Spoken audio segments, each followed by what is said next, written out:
नमस्कार, सुबह की खबरों में स्वागत है आपका। वो खबरें जो आपको सुबह ही देख लेनी चाहिए। सरकार ने बताया ब्लैक फंगस वाले 85% मरीजों को था कोरोना संक्रमण। सीरो सर्वे में खुलासा, मुंबई के 50% से ज्यादा बच्चों में कोरोना की एंटीबॉडीज मौजूद। ट्विटर ने भारत का गलत नक्शा हटाया। मैप में JNK और लद्दाख को दिखाया था देश से बाहर। फल बेच रही थी 5वीं क्लास की बच्ची, शख्स ने 12 आम के दिए 1.25 लाख रुपए। और दिल्ली की 20 साल की अदिति, माइक्रोसॉफ्ट में ढूंढा बग, कंपनी ने दिया 22 लाख का इनाम।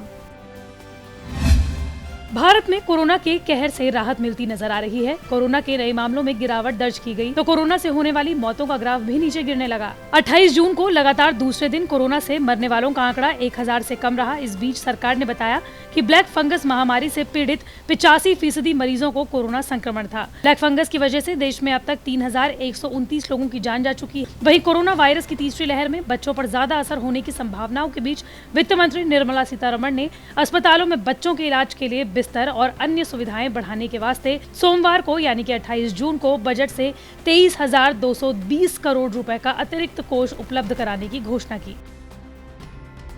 कोरोना वायरस की संभावित तीसरी लहर को देखते हुए देश भर के माता पिता काफी डरे हुए हैं। दरअसल कई एक्सपर्ट्स ने आशंका जताई है कि अगली लहर यानी कि तीसरी लहर में बड़ी संख्या में बच्चे कोरोना वायरस से प्रभावित हो सकते हैं। हालांकि हाल ही में कराए गए सीरो सर्वे में सामने आया है कि मुंबई में रहने वाले 50% से ज्यादा बच्चों में एंटीबॉडीज मौजूद हैं। शहर के बच्चों पर किया गया ये सीरो सर्वे BYEL नायर अस्पताल और कस्तूरबा मॉलिक्यूलर डायग्नोस्टिक लैब ने किया। महाराष्ट्र में कुछ हफ्तों बाद कोविड की तीसरी लहर की आशंका जताई गई है। कहा गया है कि इस लहर में बच्चों पर प्रतिकूल प्रभाव पड़ सकता है।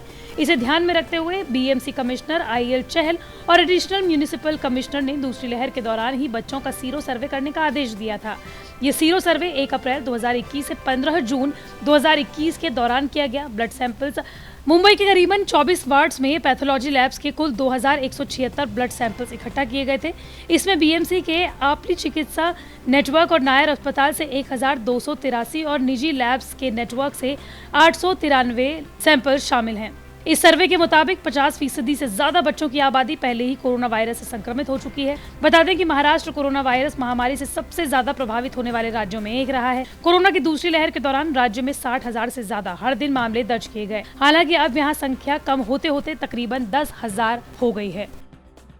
माइक्रो ब्लॉगिंग वेबसाइट ट्विटर ने अपनी वेबसाइट से भारत का गलत नक्शा हटा लिया है। पहले ट्विटर ने अपनी वेबसाइट पर जारी किए मैप में लद्दाख और जम्मू कश्मीर को अलग देश के तौर पर दिखाया था। ट्विटर की इस हरकत के बाद सरकार ने कड़ा रुख अख्तियार कर लिया और कार्रवाई के लिए तथ्य जुटाने का आदेश दे दिया। हालांकि भारी दबाव के बीच ट्विटर को गलत नक्शा हटाना पड़ा।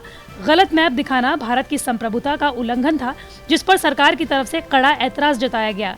इससे पहले ट्विटर की तरफ से जो ट्वीट किया गया उसमें तस्वीरें छापी गई थी, उसमें भारत के नक्शे को अलग उभारा गया था।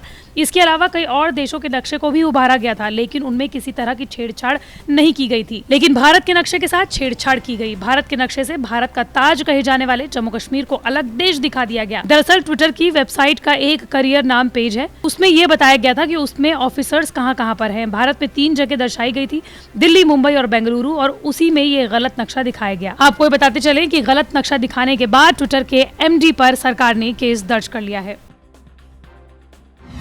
सड़क किनारे बैठकर आम बेच रही 5वीं क्लास की छात्रा की कहानी इस कदर वायरल हुई कि उसके सपनों को पंख लग गए। एक शख्स ने इस लड़की को 12 आम के बदले 1.25 लाख रुपए दिए। ये आम खास नहीं है जिसके लिए इतनी कीमत मिली, बल्कि पढ़ाई को लेकर इस बच्ची के अंदर जुनून देखकर शख्स ने इतने महंगे रेट में ये आम खरीद लिए। झारखंड के जमशेदपुर में स्ट्रेट माइल्स रोड के बंगला नंबर 47 के आउट हाउस में रहने वाली 11 साल की तुलसी 5वीं क्लास की छात्रा है।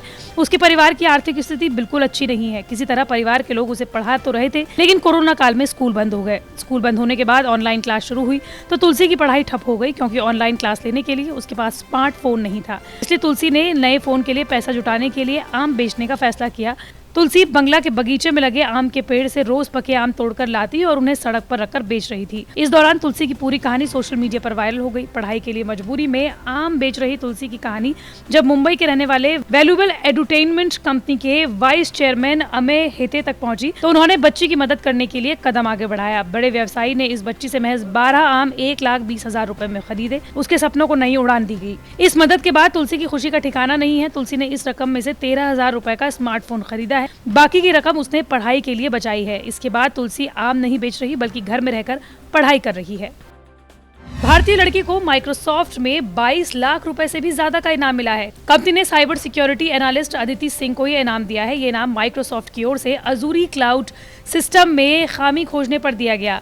अदिति सिंह ने बताया कि वो दिल्ली से हैं और साइबर सिक्योरिटी एनालिस्ट हैं। दरअसल cyber security analyst Aditi Singh को अजूरी क्लाउड सिस्टम में एक गंभीर खामी का पता चला था। इससे साइबर अटैकर्स यूजर के अकाउंट का रिमोट एक्सेस ले लेते थे। इसको लेकर अदिति सिंह ने कंपनी को रिपोर्ट की थी। इससे पहले भी अदिति ने दूसरे प्लेटफॉर्म्स पर खामियां ढूंढी थी, उन्हें इनाम मिले थे। इसके बाद माइक्रोसॉफ्ट की ओर से ईमेल भेजा गया। इसमें इनाम की बात की गई है। इनाम के तौर पर उन्हें 30,000 अमेरिकी डॉलर यानी कि तकरीबन 22 लाख रुपए मिलेंगे। अदिति ने माइक्रोसॉफ्ट की तरफ से आए मेल को ट्वीट करते हुए ये जानकारी दी है। आपको बताते चले कि इंस्टाग्राम में खामी खोजने के लिए एक भारतीय हैकर को 22 लाख रुपए का इनाम मिला था।